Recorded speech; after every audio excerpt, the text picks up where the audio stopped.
Good evening, everyone. Thank you for joining us for this webinar tonight with Dr. Taylor. I'm going to give everyone a couple minutes to still get logged on. So in the meantime, I just wanted to take a quick moment to introduce myself. My name is Peyton, and I am the Physician Engagement Coordinator here at Practice Match.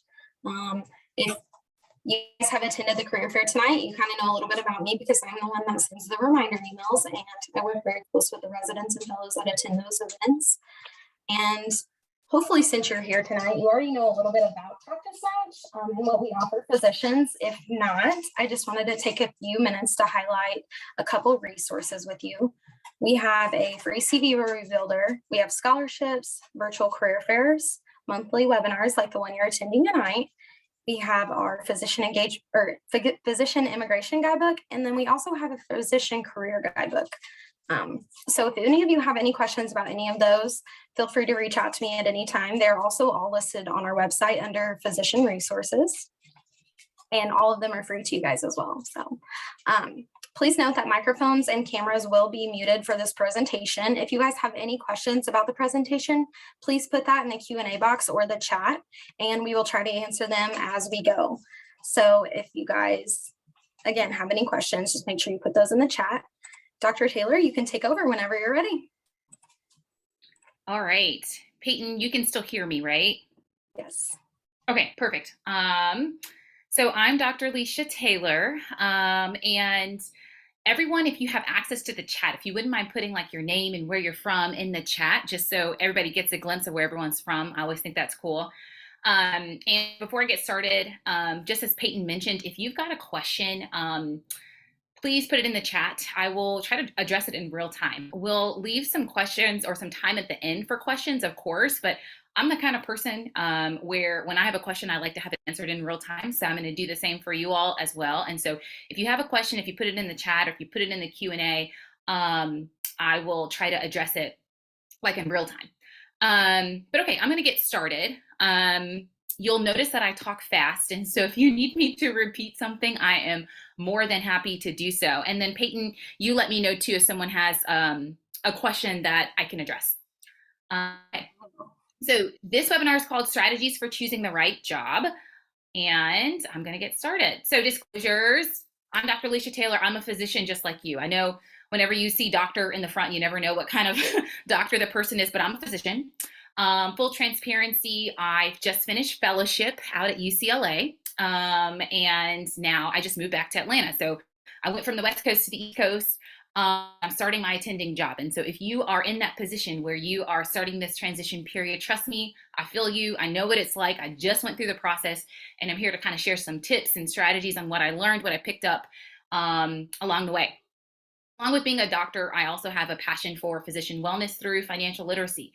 Because I believe that that's the key to wellness, right? One of the best things that money can buy is control over your time. And so figuring out how to do that, figuring out how to build wealth is a key component of that. Tonight, that's not the topic of the webinar, but that's kind of my overarching goal. And I believe that choosing the right job or choosing the ideal job, being able to create that is a key component. Disclosures also, I'm not a financial advisor. This webinar is not focused on finance, but sometimes I do talk about finance, whether it's how to start investing, how to open a Roth IRA, or et cetera. So I just wanted to put that disclaimer out there. Although I did work in finance before medical school, I'm not a financial advisor. The other thing is I have a blog. So if you zone out, if you go get dinner, that's totally fine during this. A lot of the things that I am going to say tonight are on my blog, which is called careermoneymoves.com. I have a newer website called drleishataylor.com. So again, if you want to get in touch with me, if you zone out, if you miss something, feel free to contact me using that. And then last disclosures is I work at Attend. It's a new comprehensive financial platform for physicians, by physicians.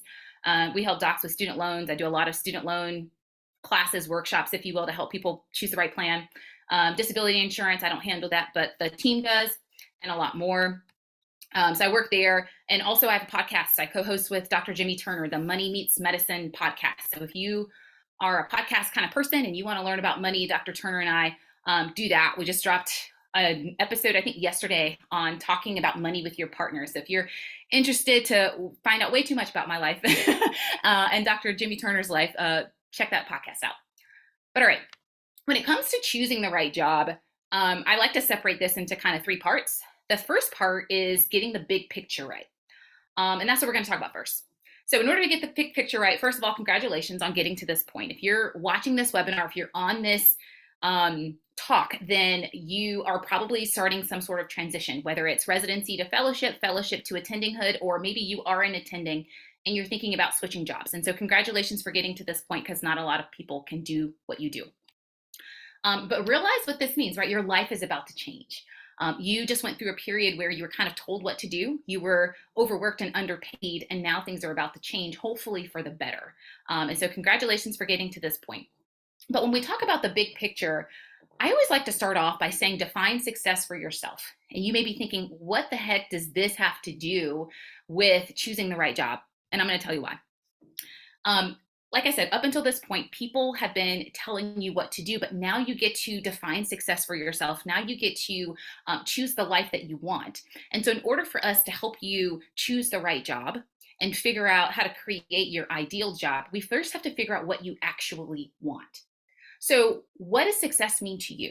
If you were 70 years old, talking to your grandkids, what would you define as a successful life, right? And so is it that you made a lot of money? Is it that you spent a lot of time with your family? Is it that you had a lot of vacations? Is it that you had a positive impact on your patients? Just take a moment to really think about what success means to you, because that's really going to help us get the big picture right as we get into the nitty-gritty details of finding the right job for you. So figure out what matters most, whether it's career, family, faith. These things aren't mutually exclusive, but I think having some sort of priority is going to help you really navigate and choose one job versus another. So first part is defining success for yourself. And once you have a big picture of what you think success means for you, then it's all about creating a vision for your life within the next 5 years. Because again, that's going to help us figure out what your ideal job might be. And so think about it big picture, right? Where do you want to live? Up until this point, people kind of told you where you lived or you matched and that's where you moved. But now you have much more control over your life. So where do you want to live? How often do you want to work, right? Don't be ashamed to say you want to start off working part-time. That's what I said that I wanted to do. And so how often do you want to work? Will you have kids or a spouse? Again, these aren't things you have to have, but if these things that you want, especially want in your life within the next 5 years, do you want to buy a home if you don't already have one? Will you go on vacations? What kind of vision do you have for your life? And you may be asking yourself again, why does this matter? Because as I have here on the slide, once you know what your life looks like or what you want your life to look like and what matters most to you, then you can choose a job or create a job that aligns with that. All right, because my goal for you for this talk is for you to choose a job that fits around your ideal life instead of just accepting a life that fits around your job. Because I think that a lot of physicians, they make that mistake of just choosing a job first and just fitting their life into that job. And then it becomes harder for them to stay at that job long term. They start to experience a lot of burnout. And so I would like for you to choose a job that fits around what you want out of your life. All right, so once you get the big picture, you know what success means to you. You have a vision for what you want your life to look like within the next few years. Then it's about getting job options, right? Because we can't talk about choosing the right job if we don't have any job options. And so I find that there's 5 main ways to get some job options. And you may have discovered these as well, but I'll go over these really quickly here. First is recruiters. I don't know how they get your information, but somehow they do. Maybe they, scoured your residency websites and found your information from there. Maybe you signed up for a free t-shirt when you were in medical school and they remembered your information. But somehow, some way, recruiters will get a hold of you. It's not uncommon for me to get a text message from someone I don't know saying, oh, we've got a job in Montana or Idaho or something like that. And so recruiters are one way. A lot of the times when recruiters are contacting people, they oftentimes will let you know about jobs that you may not be interested in. But if you give them some criteria, they can help you out. And so recruiters are one way to get some job options. Another is conferences, especially in-person conferences. Usually at a lot of these conferences, depending on what your specialty is, they'll have some sort of job fair or job booth area where you can talk to people face-to-face, ask them about different job options that they may have, and then get to know some of the people that work there. And so don't discount conferences. Use your CME money, try to go to some conferences and get some job options from that. Another is organization websites. A lot of people kind of discount these or forget about this, but this can be really powerful. For example, I just did a fellowship in sports medicine out at UCLA. And our governing body for sports medicine, the American Medical Society for Sports Medicine, they have a job board. And you go there, and any health system, a lot of the private practice groups that are looking to hire new sports docs, for example, they will post on that specific organization website. And so look at organization websites and see if you see any jobs that may, intrigue you or that you may be interested in. So we talked about recruiters, we talked about conferences, there's organization websites. Another thing is people you know. And I find that this is probably the most effective way to get some job options is people you know.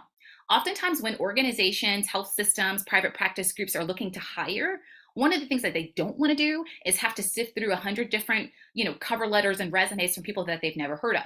They're doctors just like you are. They have better things to do with their time. And so if someone that they know gives them a recommendation, they are much more likely to highly consider that person. And so reaching out to people that you already know, or reaching out to people within your network, whether it's your program director at your residency program or your program director at your fellowship. Oftentimes the program directors or the assistant program directors, they know where everyone's going once they leave training. And so they may say, oh yeah, you want to work in New Mexico? Actually, we had a resident that graduated and took a job there 5 years ago. Let me email them. And so reaching out to people that you know personally, people within your network, because a warm introduction, even if it's done through email, can be extremely effective. Oftentimes you get a leg up on the competition just by the people that you know. And then the last one is cold calling, cold emailing. And you may think on the surface that this isn't really effective. I can tell you right now, the job that I'm about to start as an attending, I got it from a cold call, believe it or not. I find that this is really effective if you are someone who is very specific on where you want to work. If you know, hey, my entire family's from California, all of my best friends live in Los Angeles, I know that I want to work in Los Angeles, then oftentimes one of the more effective ways may be cold calling and cold emailing. Well, when I did this, because my family lives in Atlanta, I said, okay, I know that I want to work in Atlanta because my family lives there, my friends are there, that's where my network is, that's where my social support is. And so I literally wrote down all the names of the health systems, the major health systems in the city of Atlanta. And then I wrote down some of the more prominent private practice groups. I wrote down some of the large health systems.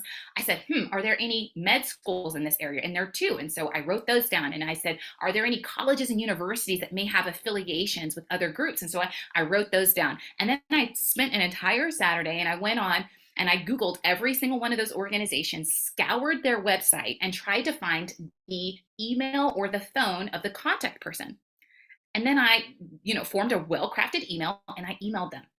I will tell you, I probably sent out, 30, 40 emails. A lot of them ignored me, but 10 or 15 people responded to me. And they said, and some of them responded and said, hey, you know what? Thanks for reaching out. We're not really looking to hire. Some of them responded and said, hey, you know what? I'm not the right person you're looking for, but you should contact this person. And then they copied that person on the email. One other place said, you know what? Thank you for reaching out. We were looking to hire. We just haven't opened the position yet, but we're going to open it in a couple of weeks and I'll totally contact you when, the position's open. And so don't discount that. I actually called a couple of organizations and, some admin person answered the phone and I said, hey, I'm Dr. Taylor. I'm looking for a job in this area. Do you mind if I speak with so-and-so? And believe it or not, it worked.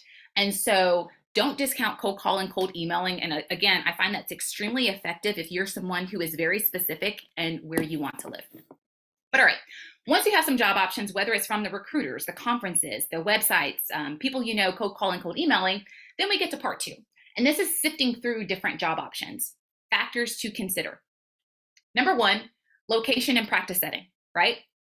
So where do you want to live? What region of the country, maybe Southeast versus Northeast?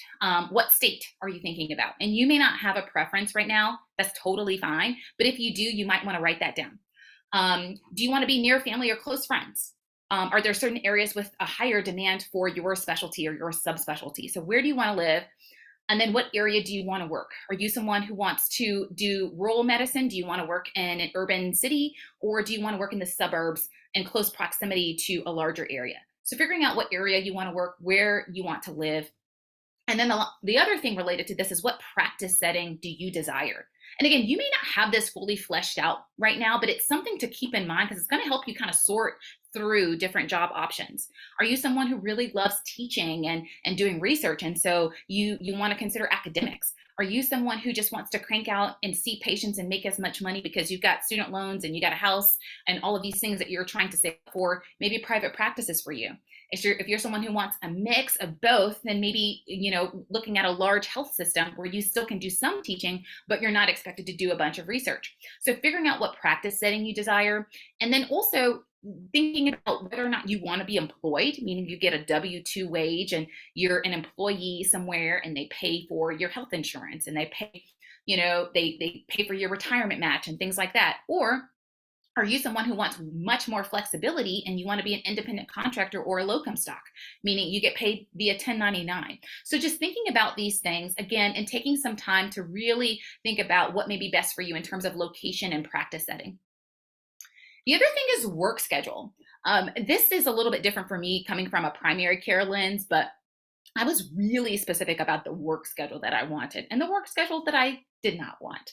So if you're like me, thinking about whether or not you want to work only on the weekdays or if you're okay working a few weekends for higher pay. I was not okay working weekends unless, well, I do sports medicine, so a lot of sporting events are on the weekends. But unless I'm, watching a game or covering a game, I don't want to see patients on the weekend. So I was very crystal clear about that. So any job that required me to do a Saturday morning clinic, I was just not about it. It went to the bottom of my list. So think about what you want. Another thing is negotiate what works well for you and don't let other people's perceptions of what is a normal schedule sway you. Oftentimes we only tend to know the work schedules of the doctors that we were around in our training, but that's not necessarily the real world, or there may be other options available to you. Just because the doctors in your organization are working 5 days a week, that doesn't mean that you have to work 5 days a week. And so if you're someone like me who wanted a 4-day work week or even a 3-day work week, trying to figure out how you can make that work is extremely important.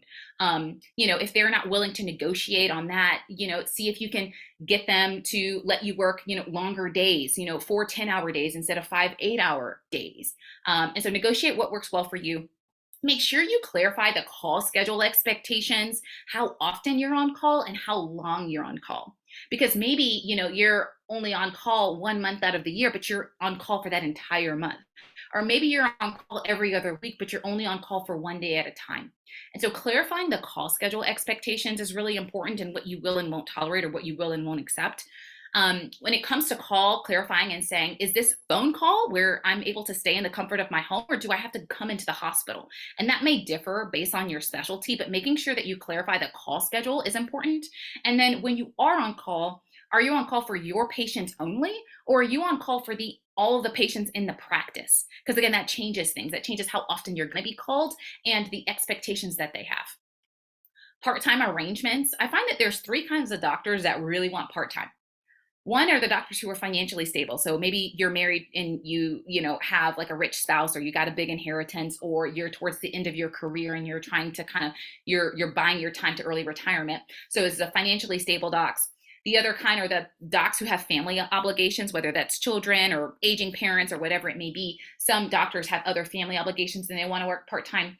And the others are the doctors who have other passions. Maybe you love medicine, but you love other things as well outside of medicine. And so, asking about part-time, maybe the organization may not be able to do it right now, but they may be able to do it in the future. So figuring out whether it's feasible for you, not only now, but in the future, whether it's supported, and what the pay difference might be. And you can oftentimes find this not only by asking the recruiters or the people in HR, but also speaking with some of the doctors at that organization when you interview in person, asking, is there any person in this organization that works part-time?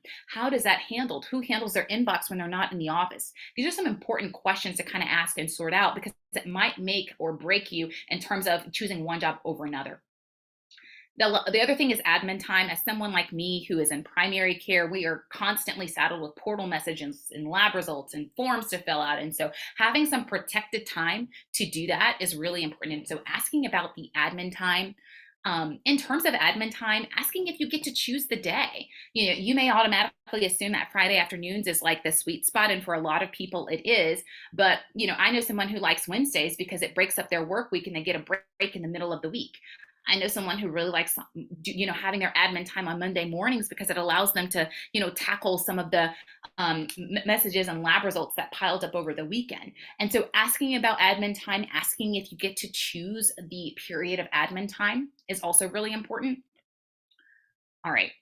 Next thing is people and colleagues. This is kind of self-explanatory, but clarifying who you're going to be working with, not only other physicians, but also support staff and nurses and mid-level providers, like who all is at your specific location. Because sometimes when you interview, you're interviewing with like the medical director of the entire practice, but there may be certain different, or there may be other offices that you're expected to work out of. And so figuring out who you're working with at the particular location that you're hired, that you're being hired for is important.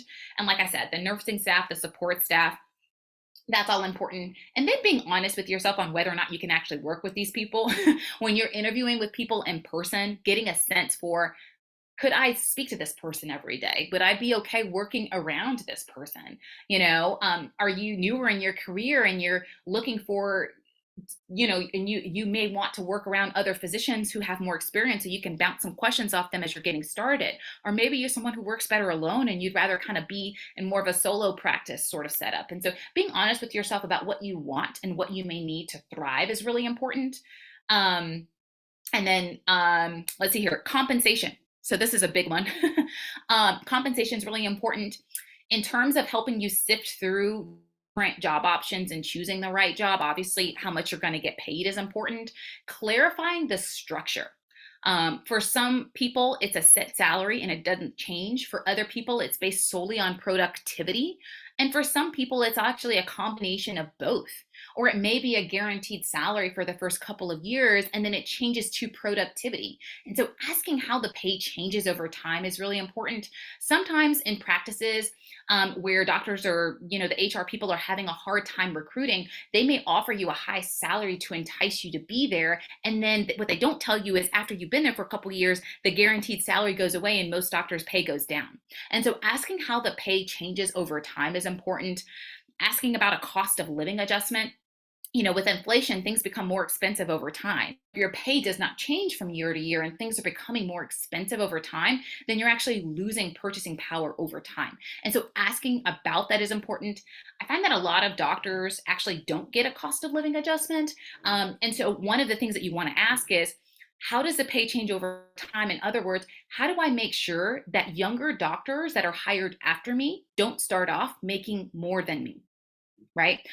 Because you may be okay with your salary right now, but if you found out a year later that the doc hired a year later gets paid $30,000 per year more than you, you're probably going to be upset. And so figuring out upfront how the pay changes over time is important, and looking at comps or comparisons for your specialty. So it's not enough just to Google what's the average pay for an anesthesiologist. You also want to look at what the average pay for an anesthesiologist with your training, if you have a fellowship training, in your region, in your state, in your city gets paid. And then looking not only at the average, but looking at the median, the 25th versus the 90th percentile, and just having an idea for what you should be expecting to see. And then knowing that additional factors warrant higher pay. So some additional factors, for example, might be if you're having to start a new practice from scratch and you've got to work harder on the marketing. This is more applicable for your subspecialists that are going to have to build up their own practice. If you're working in rural areas, oftentimes they pay more because fewer people are willing to live there versus if you're looking to work in the city. Whether or not you've got to purchase your own benefits like healthcare and do your own retirement plans, or if they are giving you those things as a part of your benefits package. Don't forget to account for taxes. This is not a tax lecture, but my dad's an auditor for the government, so I know a lot about taxes. And one of the things we often talk about is how a lot of high income professionals, not only just doctors, but a lot of people forget about the taxes. So if you're someone who wants to be a locum stock because you travel to different parts of the and see different health systems before you decide on one, that's totally fine. Just don't forget about taxes. People who do locums doctors or people who do locums gigs or who are paid as 1099 contractors, they have to pay both the employee and the employer side of FICA taxes. So your tax burden is going to be much higher. And because of that, you should expect a higher salary. And so just don't forget to account for taxes when we're talking about compensation. Other sorts of compensation are bonuses. I have listed here the 6 more common types of bonuses that I oftentimes see, whether it's a sign-on bonus, a relocation bonus, productivity, quality metrics, retention bonuses, and revenue sharing. This is more applicable for people in private practice. So making sure that you're asking the recruiter about all of these things. They love to cite the salary number, but what about other bonuses that you may be entitled to or you may be eligible for? One thing I want to quickly say is about the sign-on bonus. Be careful. Very rarely is this just free money. Most of the time, it is a forgivable loan. What do I mean by that? That means that they guarantee you, for example, $50,000, and they say, okay, you get to keep this money as long as you stay here for 2 years. If you leave after 1 year and 11 months, then you have to pay the money back. And so it's actually not free money. It's tied to how long you're staying at the organization. So making sure that you're asking the recruiter about whether or not the sign-on bonus is structured as a forgivable loan and how long you have to stay at the organization in order to keep the money.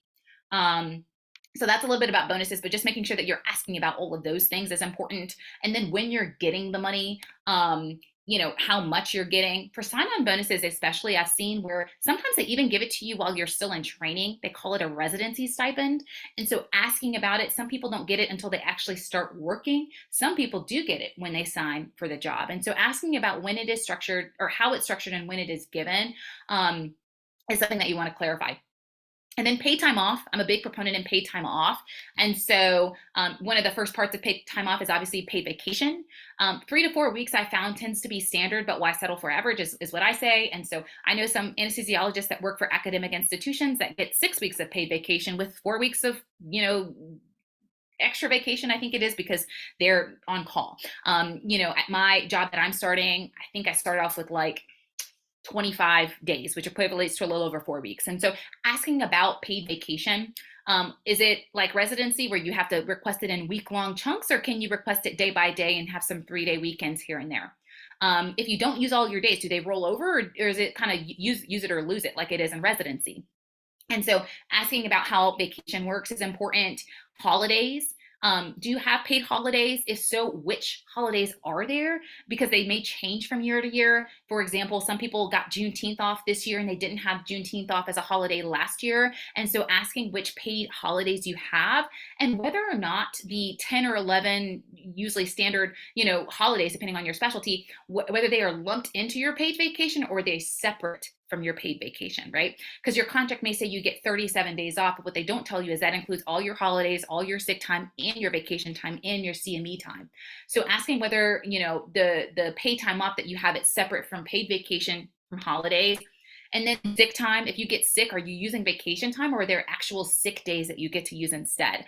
How many of those do you get? Do they roll over unused? And so again, when we're sifting through job options, looking at paid time off is really important, because sometimes if they can't meet your salary number, you can get paid or compensated in other ways. So maybe if you want a salary of 300 and they can only go up to 280, you say, okay, how about an extra week of vacation, right? And so these are some kind of ways to negotiate in different ways. And then parental leave, asking how many weeks you get, if any. Is it paid, if at all?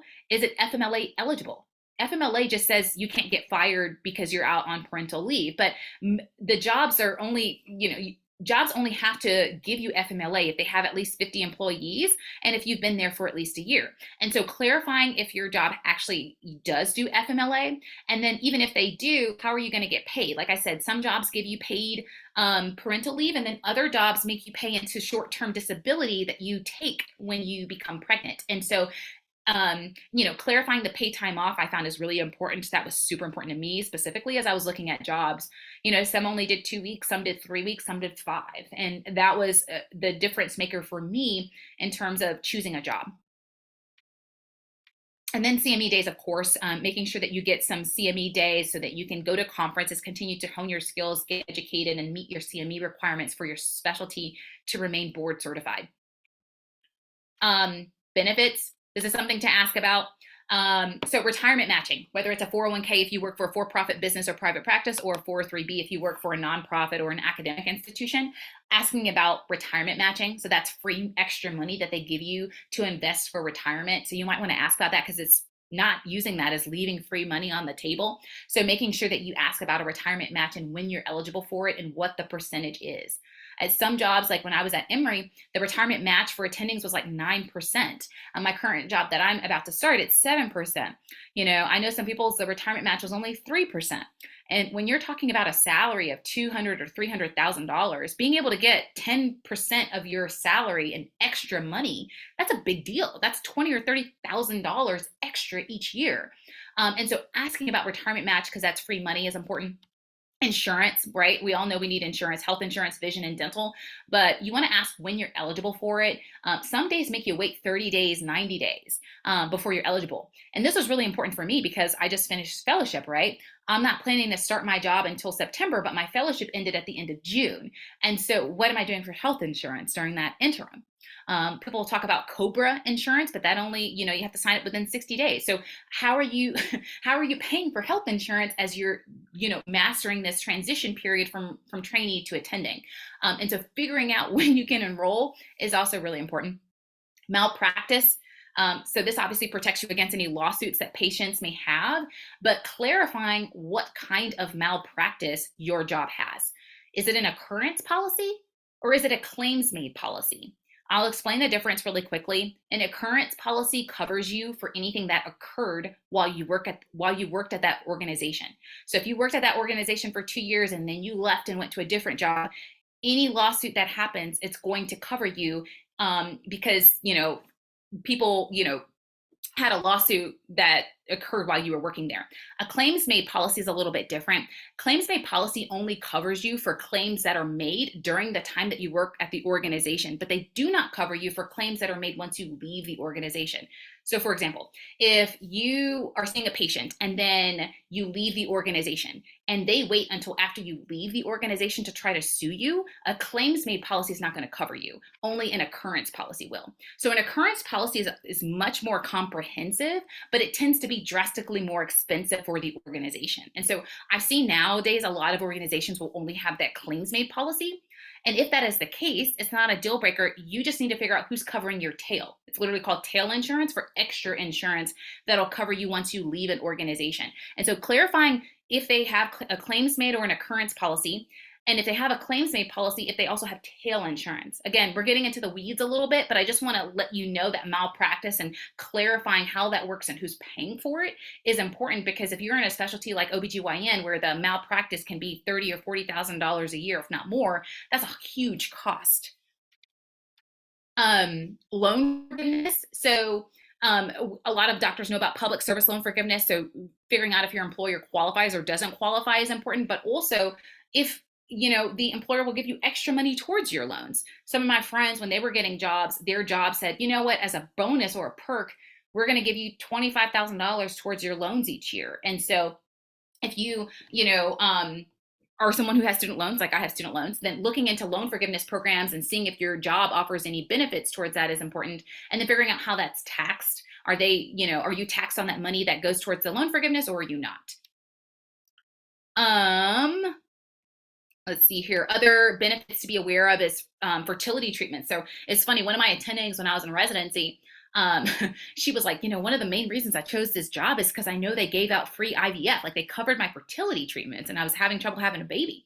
And so, these are some things that you may not think about. IVF treatments can be $20,000 or so each treatment. And so if a job covers that, that's important, or that's a big deal. I was just at UCLA and they mailed me a fertility card, they called it, with $30,000 on it and said, have at it. You can use it to hire a surrogate. You can use it to adopt a child to pay for the cost of adoption. You can use it to freeze your eggs. You can use it for IVF. And so I was able to freeze my eggs for free. And so looking into some other benefits at the job is important.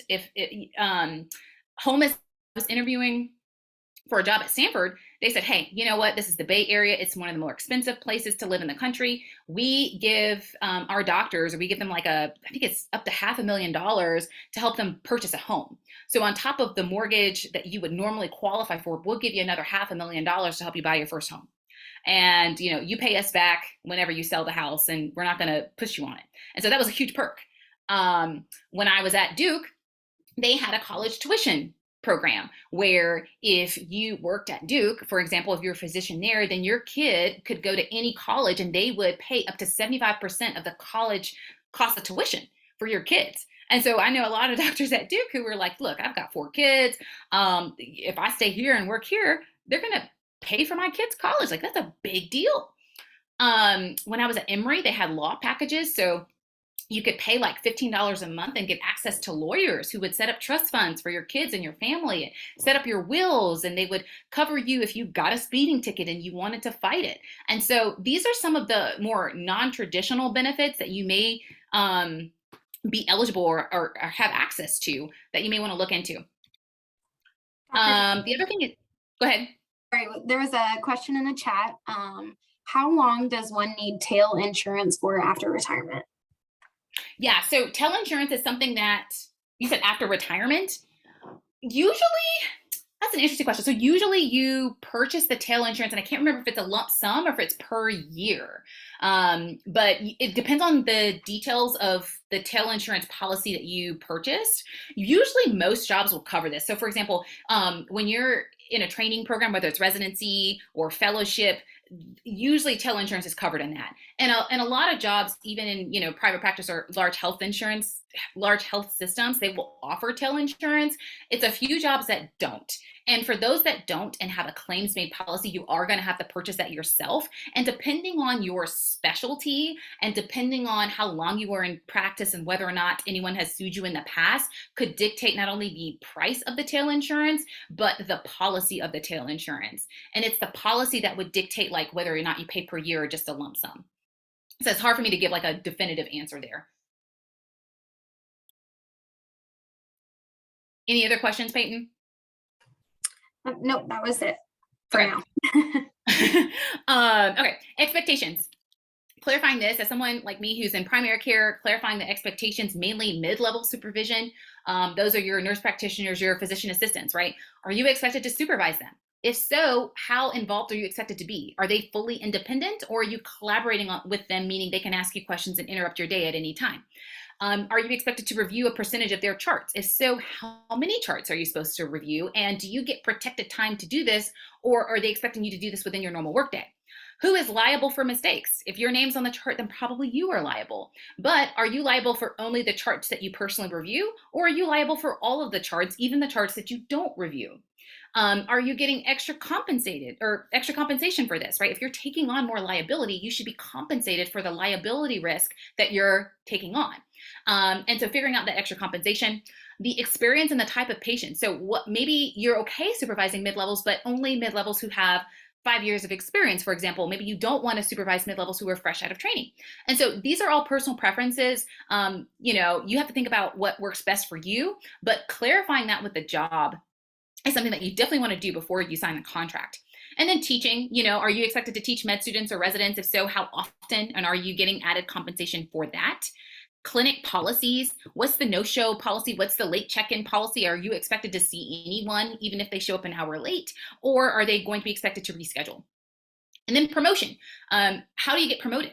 How do you increase your pay? Do you need to publish? Do you need to do research? Do you need to teach? Do you need to just crank out seeing patients? So clarifying the promotion expectations is important. Contract terms, I'll go over this really quickly. So length of the contract, right? And then what happens if you leave early, right? If you sign a 2-year contract, but you get a better offer after 1 year, what happens? Excuse me. Is there a non-compete? A lot of jobs will put in a non-compete, meaning if you leave, then you cannot work and do your specialty within a certain radius for a certain length of time, because we don't want you to compete with us. We don't want you to take patients away from our practice. And it really depends on what state you are in. When I was in California, non-competes were not a thing. Now that I moved back to Georgia, non-competes are definitely a thing. And so you have to look at your state law in order to figure out if non-competes are legal or not. And if they are legal, then you definitely want to pay attention to that in your contract, because you may not like your first job. You may not stay at your first job. Moonlighting and side gigs. Are you allowed to do other things outside of your traditional job, or are you not? And then intellectual property. So this is forefront of my mind because I grew up in Florida and I went to the University of Florida for medical school. And that's where Gatorade was invented. And Gatorade, the company, still pays the University of Florida residuals to this day because they developed Gatorade on University of Florida campus. And so that, I say this to say, Are the things that you invent, are the things that you create, are the things that you write, are the things that you develop, are they yours or do they belong to the organization you work for? Do you own them or do they own them? Are you responsible for giving them a percentage of any side gig money that you make, or are you not? Do you have to disclose all of the side gigs that you have and the intellectual property that you already own? So again, looking at that contract, because it can be pretty restrictive. The other intangibles, so the reputation of the organization, what's the attrition rate? So meaning how often do people leave the organization or do they stay at the organization for long term? Why are they hiring? Are they hiring because the previous physician, retired? Are they hiring because they're expanding? Or are they hiring because no one stays there because the job sucks? So, looking into the who are there currently and asking them, what their experience has been like and how long they've been there. Asking about the electronic health system. Is it familiar to you? Is it Epic? Is it Cerner? Is it efficient? Or is it like point and click, right? Do you have a dictation system where you can speak into a mic? Are you going to have a scribe or are you going to have to write all of your notes yourself? Looking into the commute. So this kind of has to do with your housing situation, but just keep in mind that long commutes are one of the biggest happiness killers. And so keeping that in mind in terms of a job, if you already own a home where you're looking to live. Some people like long commutes because they get to listen to podcasts and talk to people on the phone. Other people loathe long commutes. And so just keeping that in mind. And then lifestyle, right? Is this the kind of job where they have super high expectations and they expect you to finish work at home and even on vacation? Or are you actually going to be able to take time off? Do you have time to do the other things that may matter to you even outside of medicine? So I know that I talk fast. Those are the factors to consider. And then part 3 is basically just kind of putting all this stuff together, right? I've talked a lot and I've talked fast. I realize that. But realize no job is perfect, right? It's hard to get everything that you want in a job. Someone once told me, Leisha, you can have the location you want, the schedule you want, or the money you want, but usually you can't get all 3. Usually you have to pick 2 out of 3. So ask yourself, if you had to pick, would I rather live and work in the location that I desire? Would I rather have the schedule that I want? Or would I rather have the money that I want? If you had to pick 2 out of 3, what would be your 2? Write down your non-negotiables. Are you like, no, I absolutely don't want to supervise a mid-level? Are you, is there a minimum amount of money that you want to make? Is the call schedule a deal breaker for you? So writing down your deal breakers or your non-negotiables, and then pinpointing areas of potential compromise, saying, you know what, I'd like this, but it's not necessary. The other thing is to look broadly and negotiate well. You may have a job in mind that you swear you're going to go back to, but things change and sometimes life happens. And so considering multiple jobs, even if you're set on one, can be beneficial because it can help you kind of negotiate one versus another, get a higher pay. And you may be surprised. Maybe there's a job that you hadn't thought of that could be the perfect fit. The other thing is in terms of compensation, understanding that their first offer is usually not their best offer. Typical negotiation tips 101 real quick is let them give the first number. You never give the first number. You always ask for 10 to 20% more than what they initially offer.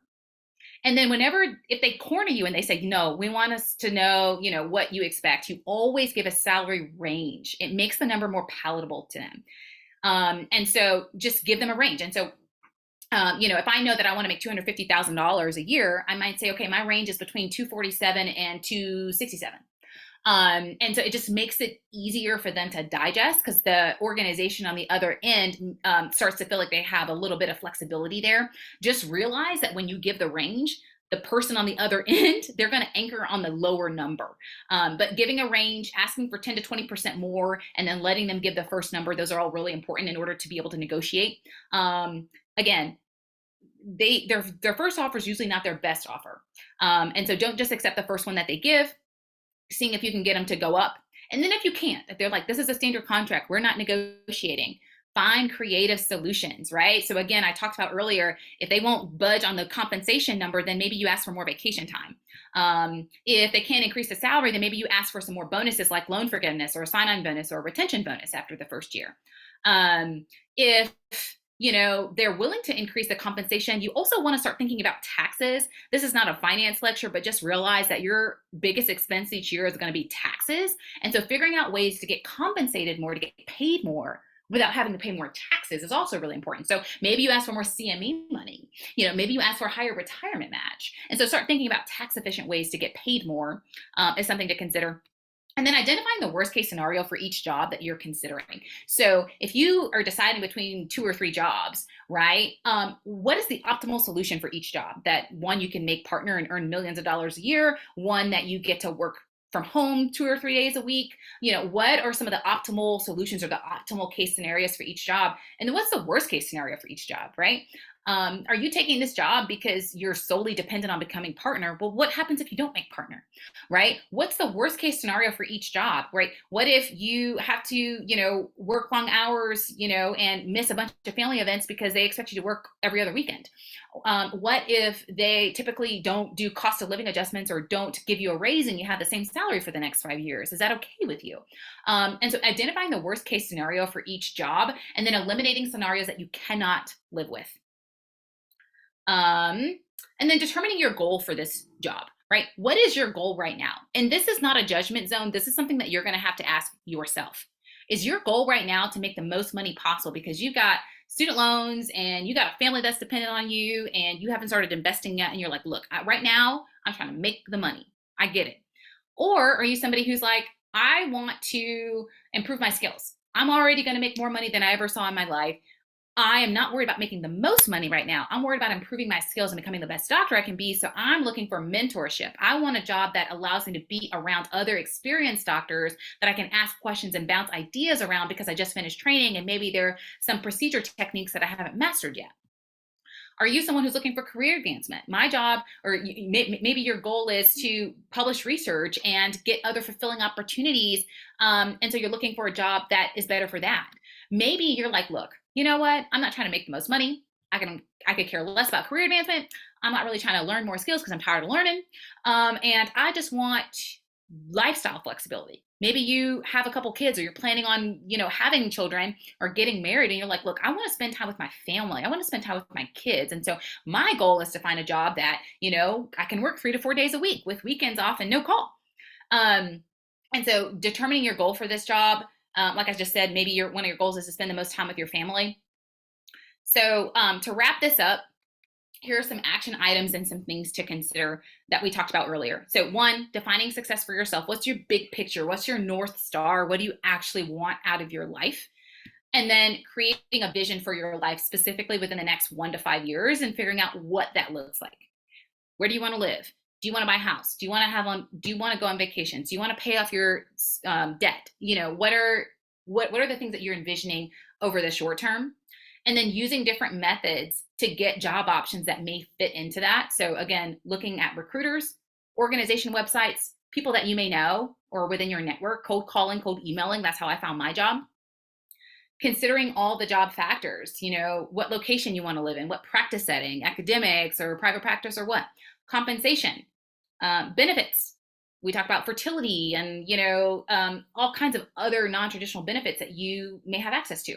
Paid time off. Maybe that's really important to you. Your actual contract and making sure there's no non-compete and that you own your own intellectual property. The other intangibles, as we just talked about, the expectations. And prioritize the factors that mean the most to you.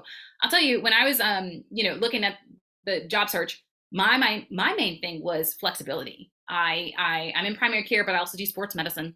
And I said, look, I could take a job in private practice and make a high amount of money per year, or I could take this other job and kind of have a lot more time to pursue some of my other interests. Like I do a podcast, I work for a financial institution, I write blogs all the time, I like to give webinars like this. And so for me, it was having the flexibility to pursue some of these other interests and, being creative with how you do that.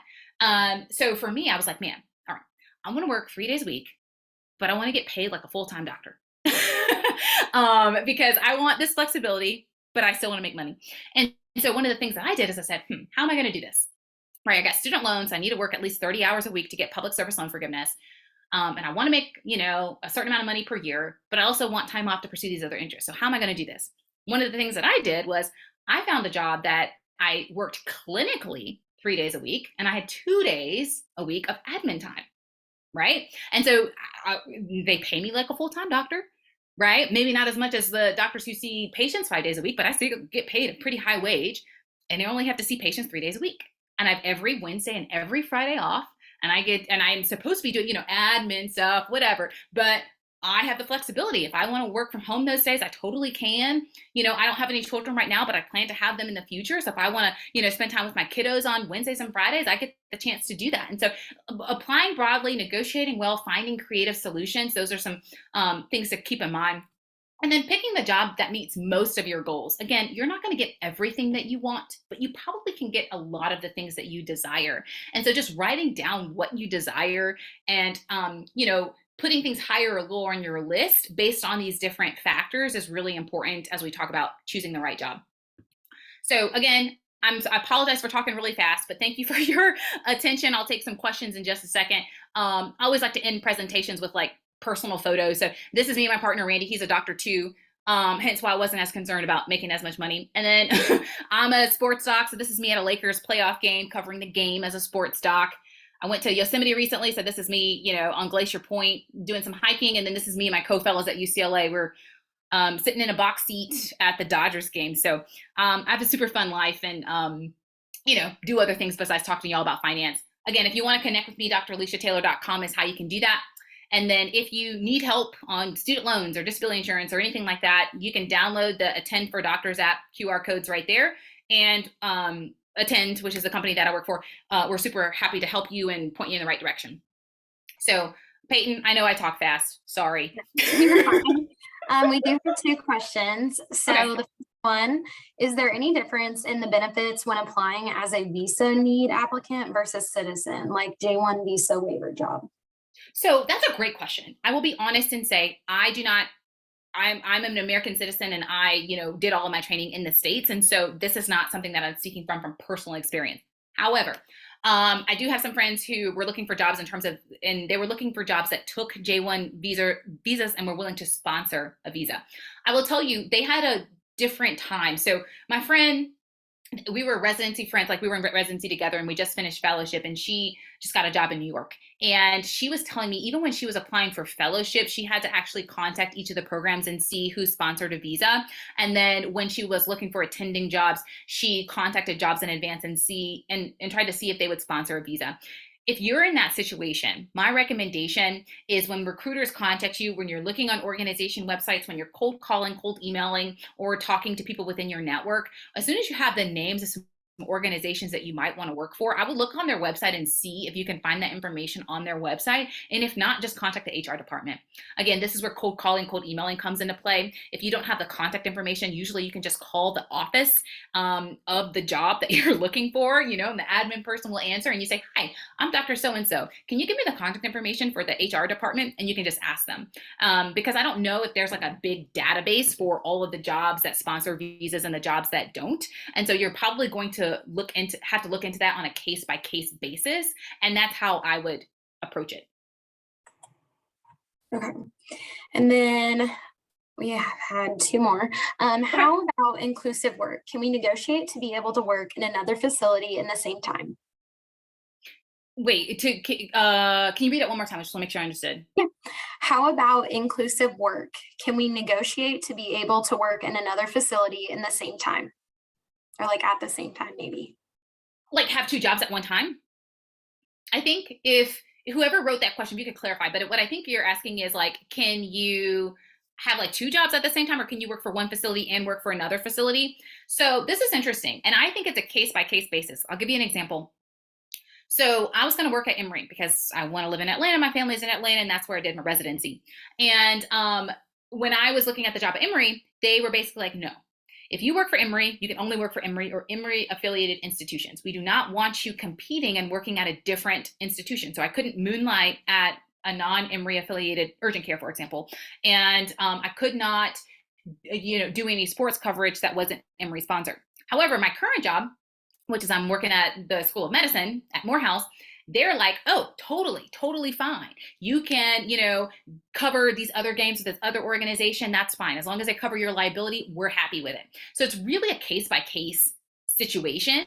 And so if you're really interested in that job, I would ask the recruiter or ask the HR person and see if they have any stipulations on that. You can also look and see if you can find it in your contract. But this is something that I would ask ahead of time, especially if you're someone who, for example, you're going to have a main job and then you want to do some locums work on the side, just making sure that that's allowed, I think is really important. And again, it's like a case by case thing. You're going to have to ask the specific employer.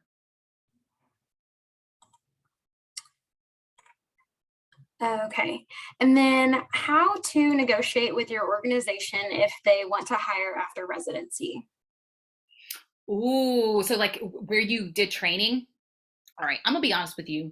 I'm gonna say I feel like, well, I don't know. It depends on your situation and the demand for your specialty. I feel like sometimes when you're getting hired at the place where you trained, they treat you like a glorified resident. So they tend to like lowball you on the offer sometimes, or they tend to have you do all the grunt work and stuff. And so I would, just be mindful of that.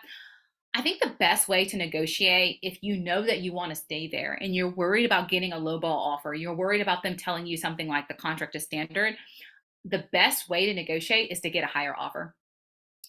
Get a higher offer elsewhere and say, you know what, I really want to stay at this organization, but I want to make sure that it makes financial sense for me and that it's feasible for me. And, I was given this offer at this other organization. Is there any way that you could match it? Right. And seeing what they say. If they say no, again, asking for these other forms of compensation, right? Maybe you get an extra week of vacation. Maybe you negotiate it like me, where my organization couldn't go up on the salary. So I said, all right, well, then maybe give me more admin time. And now I have every Friday off. And so, so now it's worth it for me for that lower compensation. And so those are some techniques that I would use. I mentioned earlier when it comes to asking for the amount, knowing what you're worth. So looking at comparisons for your specialty. And if they are giving you a number, looking and making sure that the number that they're offering is within that range. And if not, saying something along the lines of, I really love your organization. I could see myself thriving here. I feel like I could be a great asset for you and your team, but I want to make sure that the offer that I get is fair. Right. Whenever you throw the word fair in there, people kind of are like, oh, shoot, and it's a very soft way of saying, give me what I'm worth, essentially. And so I would use some of those words and that language. I'll tell you one book that I really loved is Never Split the Difference by, I think it's Chris Voss. He wrote a great book on negotiation techniques. And so if you're looking for more negotiation techniques, I would definitely check out that book. Again, it's called Never Split the Difference. Okay. Is there any other questions that you guys have before we conclude this session?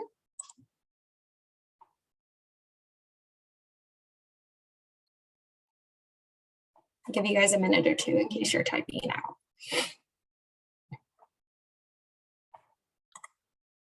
Thank you all so much for your time. I appreciate it. I know I talk fast. I'll try to slow down next week when we do this page. I think the next one is going to be starting your ideal job. So it's a little different from this. This is kind of choosing the right job. And I think the next one is going to be starting your ideal job.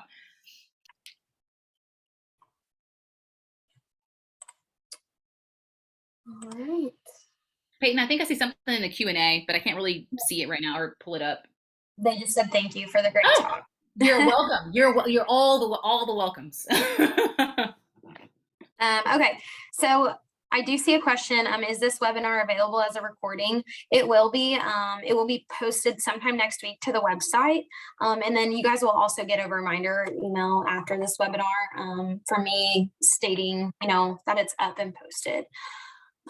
So yeah, if you guys don't have any other questions, I just want to say thank you for your time tonight. And again, I did put it in the chat. But if you did like this webinar tonight, Dr. Taylor is going to do another presentation next week. Like she mentioned, a little bit different topic. That'll be next Tuesday, though. It won't be on Thursday. It'll be next Tuesday, August 15th. And I did put the registration link in the chat. Again, I'll be emailing you that just in case. So yeah, if you guys don't have any other questions, I'll go ahead and say thank you all for joining tonight. And Dr. Taylor, thank you for your time. Thank you. All right. Thank you. Bye.